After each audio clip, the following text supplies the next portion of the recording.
Bom dia, a paz para quem é de paz. Estou entrando aqui ao vivo. Cista Coragem, Missionária Coragem, como você preferir. Hoje é quinta-feira, dia 2 de fevereiro de 2023. E hoje é o dia que o Senhor Deus fez. Que maravilha! Se você está me assistindo, você foi premiado com mais um dia de vida. Deixa eu explicar. Eu estou gravando esse vídeo e depois eu vou postar no YouTube. Sabe por quê? Porque o YouTube é muito complicado. Você faz ao vivo, mas na verdade depois, para você deixar ele postado, são muitas exigências. Sabe? Ontem eu fiz ao vivo, acho que era umas 9 horas da manhã, e o vídeo só foi ao ar depois do meio-dia, né? Que eu pude postar e ver que ele já estava prontinho para ser assistido.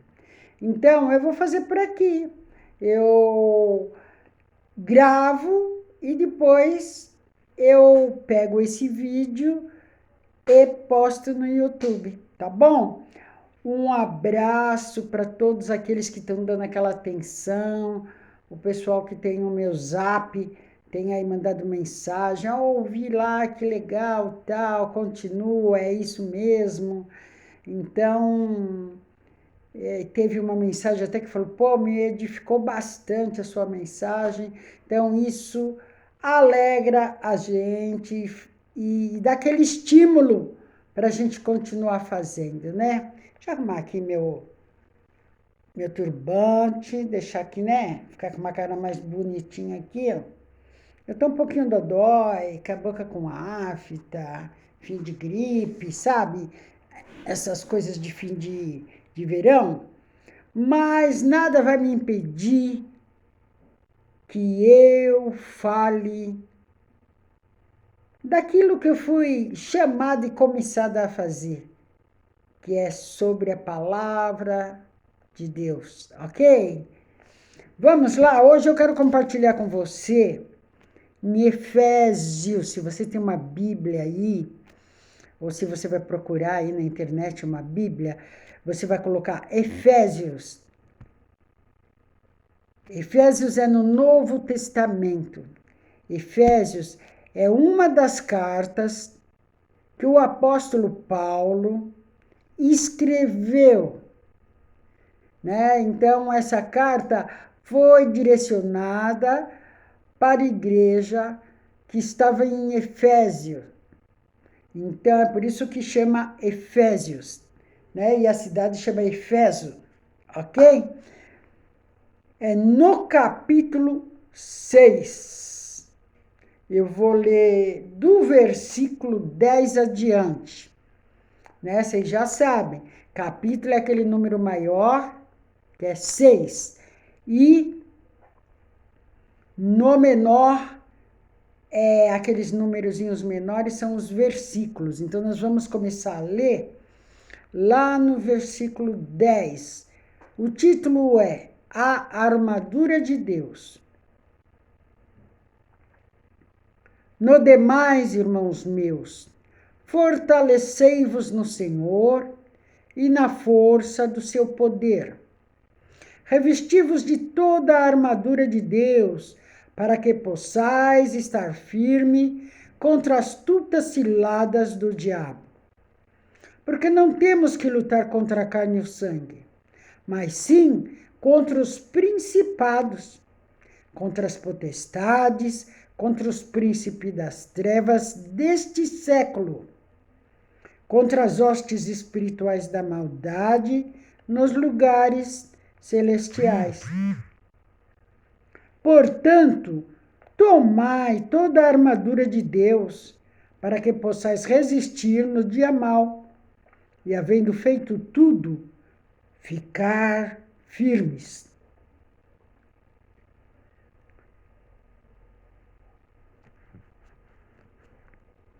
Estais, pois, firmes, tendo cingido os vossos lombos com a verdade, e vestida a couraça da justiça, e calçados os pés na preparação do evangelho da paz, tomando sobretudo o escudo da fé, com o qual podereis apagar todos os dardos inflamados do maligno.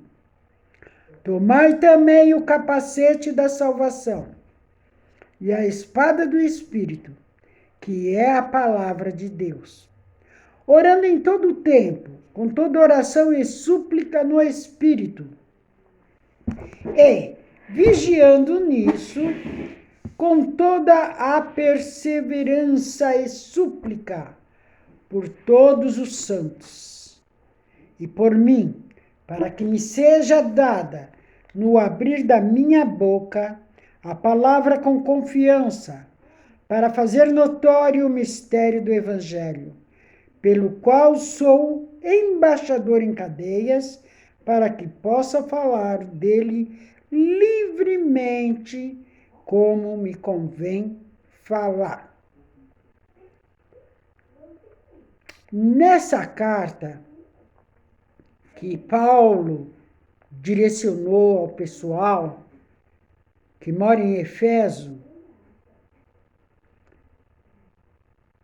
ele deu algumas instruções para que o povo ali, que já estava ali, né, aprendendo, o povo que estava se convertendo, que estava aprendendo como ser um fiel adepto daquelas ordenâncias que o Senhor tinha deixado. Então ele instrui como ficar bem protegido. E em cada religião, eles vão nos ensinar como fazer, como chegar até o Ser Supremo para ficarmos protegidos. É uma coisa meia surreal, mas que a gente sente que realmente existe, que é o bem e o mal.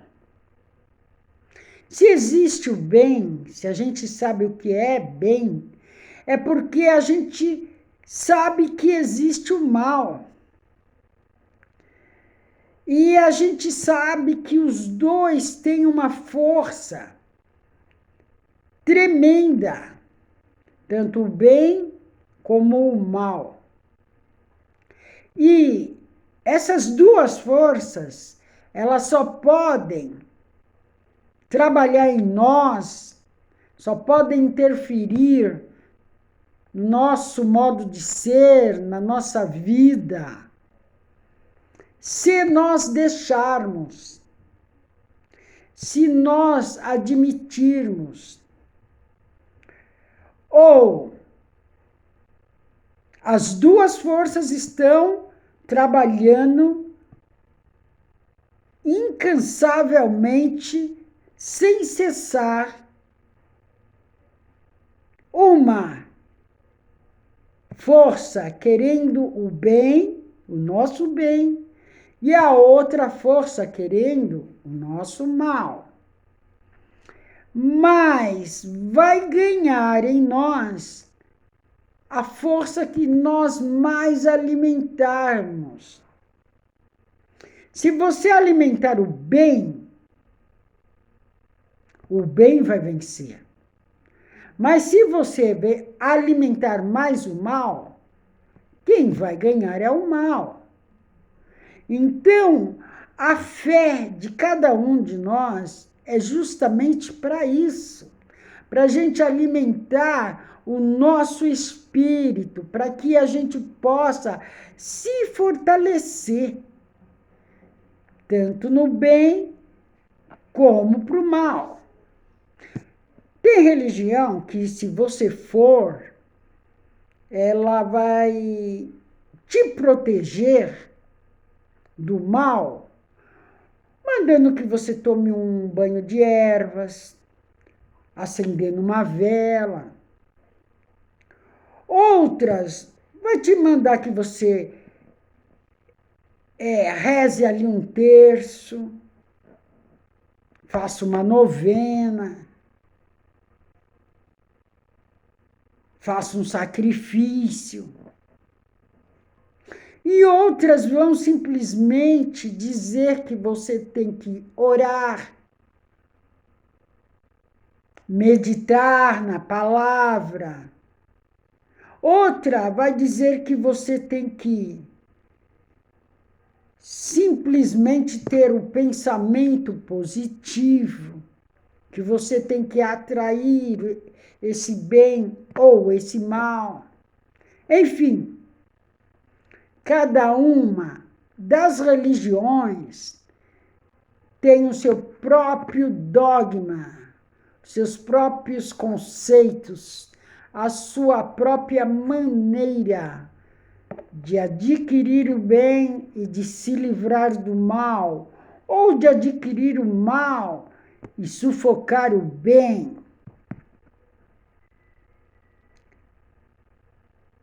Por quê? Porque o ser humano, dentro de si, ele tem tanto o bem como o mal.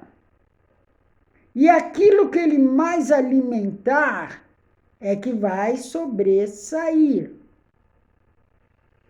Se você pega uma criança que nasce ali, bebezinho, e você cria ela ali num ambiente de maus costumes, de falar palavrão, de xingar, de odiar, de roubar, de matar, automaticamente isso para ela vai ser normal. Vai ser normal falar palavrão, vai ser normal pegar o que não é dela, vai ser normal fazer coisas erradas, que aos olhos da sociedade é errado. Por quê? Porque ela foi criada nesse ambiente, ela não acha nada anormal. E se você pegar uma outra criança e criar ela dentro de regras e doutrinas de determinada religião, ela vai ter aquilo como normal dentro do mundo dela e ela vai estabelecer dentro de si esse elo com essa religião, e aquela religião vai continuar dirigindo ela durante a vida dela. Então, nós somos aquilo que nós aprendemos desde pequenos. Você pode notar que, às vezes, uma família cria ali uma criança dentro de determinada religião, e quando aquela criança cresce, se torna adulto e ela se afasta daquela religião e ela vai para uma outra religião e ela tem ali aqueles choques, né? Porque ela aprendeu de um jeito e agora aquela outra religião está ensinando de um outro jeito, e aí ou ela volta para trás ou ela para, ou que ela estiver propensa, ela pode aderir esses novos ensinamentos e aceitar essa outra forma religiosa de ser.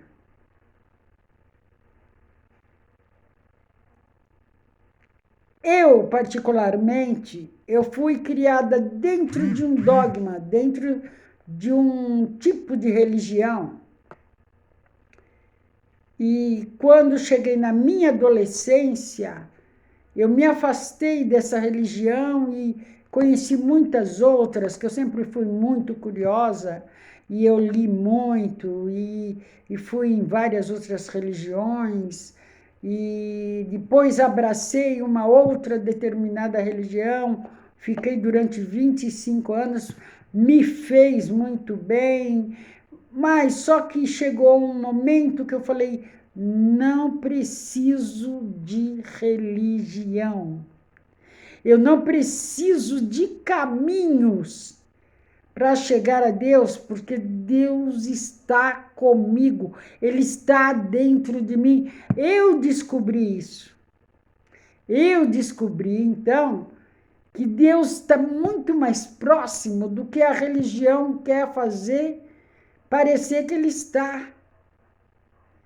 E como eu tive esse encontro com essa verdade, que para mim se tornou a minha verdade, foi lendo livros de muitas religiões e comparando com aquilo que eu sentia, com aquilo que eu vivia, com aquilo que eu via, e sem desfazer de nenhuma outra religião, de nenhum outro livro, eu entendi que a Bíblia era o livro que me tinha dado mais respostas, que tinha me satisfeito mais as minhas curiosidades existenciais e minhas necessidades espirituais também. Então eu comecei a basear a minha fé no que está escrito na Bíblia, principalmente no Novo Testamento, que foi depois que Jesus, que para mim é o próprio Deus encarnado, quebrou aqueles dogmas, aqueles rituais do Velho Testamento, aquela liturgia toda do Velho Testamento, e me mostrou um novo caminho, o caminho do amor, o caminho da paz, da compreensão, e de que eu não preciso de religião alguma para me achegar a Ele, porque Ele está em mim. Ele soprou o fôlego de vida dele para me formar. Se Ele não tivesse em mim, eu não existiria. Assim, se Ele não tivesse em você, você não existiria. Então, enfim, eu tenho uma outra forma de ver. Respeito a forma de ver, de ser, de ter, de entender de cada um. De cada um. O primeiro indício de que Ele está comigo é porque eu não desfaço de nenhuma outra forma de que as pessoas tenham encontrado para se relacionar com esse Deus maravilhoso, esse ser supremo, inagualável, esse ser acima de todos os seres, criador de todas as coisas, não sei como que você chama ele, como você tem ele, se você crê que ele é uma energia, se ele é não sei. Para mim, ele é tudo, é um ser supremo que está em tudo, em todos, a todo momento, e que tem todo o poder. Ele decide todas as coisas. Ele decide quem vai nascer e quando vai morrer, de que jeito vai morrer. Ele decide em que cor, em que país, em que família. Ele que decide tudo, e sem a decisão dele o ser humano não faz nada, não é nada. Entendeu? Para mim é assim que eu vejo esse Deus. acima de tudo e de todos, acima de qualquer sabedoria humana, de qualquer revelação, de qualquer coisa. Ele é inexplicável. Simplesmente inexplicável, mas real. Então, aqui na carta que Paulo escreve aos moradores, aos seguidores que estão ali em Efésios, ele diz, no demais, por que ele começa aqui no versículo 10 dizendo no demais?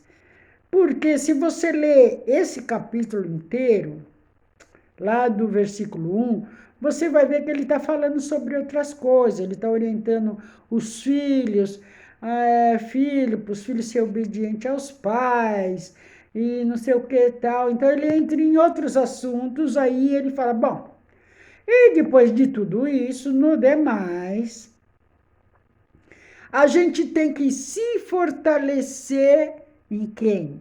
No Senhor, nesse Deus supremo e na força que tem o poder dele. Nos revestindo de toda a sua armadura, para que podemos permanecer firmes contra as astutas ciladas do inimigo, do adversário, do mal. Porque, como eu disse, o bem e o mal existem. E para a gente combater o mal, só se a gente estiver muito firme no bem. Para que possamos, e como que a gente vai conseguir isso? Olha, nos revestindo das armaduras de Deus, nos revestindo das armaduras do bem, nos revestindo das armaduras do amor. Por que a gente tem que se revestir com essas armaduras? Porque nós não temos que lutar contra a carne e o sangue. A nossa luta não é entre nós. A minha luta não é contra você. Não é você contra mim. Não é contra o governo. Não é contra o vizinho. Não, a nossa luta é espiritual, contra as potestades, contra os príncipes das trevas, ou seja, sabe, aquela energia negativa que também a gente não consegue explicar de onde ela vem, por que ela vem. Se o bem é mais poderoso que o mal, por que o bem não destrói logo o mal? São perguntas que a gente fica sem resposta. Mas que o Supremo deixou e usa para que nós possamos ter a vontade de conhecer, de descobrir, de entender a importância do bem nas nossas vidas.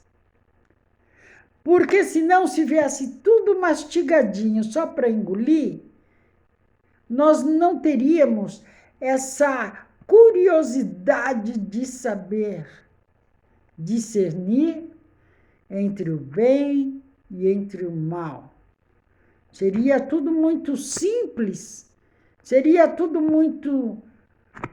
eu sei que é o mal, então eu não vou para o mal. Eu sei o que é o bem, então eu vou ou não vou para o bem, entendeu? Seria tudo muito simples. Porém, existe uma batalha, uma guerra do bem e do mal, e nós estamos aptos a escolher entre o bem e o mal. E o ser humano, sabendo isso dentro dele, ele criou as religiões para buscar esse Deus, para entender esse Deus, para saber por que é que esse espírito tem essa queda tanto para o bem como para o mal. De onde é que vem essa vontade, essa ânsia, esse desejo de estar fazendo o bem ou de estar fazendo o mal? São todas respostas que, quem sabe, a gente tenha depois que parte dessa vida. Porque enquanto estamos nessa matéria, nessa vida, fica tudo muito nublado. Mas por que eu sei que é bom ser do bem? Porque a minha alma regozija. Quem sabe quem é do mal e gosta de ser do mal, sinta esse mesmo regozijo fazendo o mal. Quem sabe?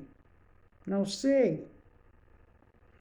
Mas, para mim, para você, que é do bem, que gosta de fazer o bem, você sente prazer em ser do bem.